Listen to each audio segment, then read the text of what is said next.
سلام ګرانو لیدونکو، د نن ورځې تازه او مهمو خبرونو ته ښه راغلئ. د سپتمبر په 3 په تل ابیب کې لسګونه کسانو مظاهره وکړله. په اسرائیلو کې د اوربند لپاره لاریونونه دوام لري. د اسرائیلو په تل ابیب ښار کې د غزې په تړانګه کې د اوربند لپاره پرلپسې درېیمه شپه لوی لاریونونه روان دي.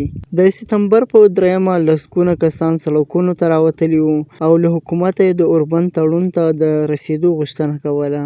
احتجاجیان وایي چې له اوربند سره به د پاتې یرغمل شویو کسانو خپلو کورنیو ته تګ راتګ لاره هواره سي.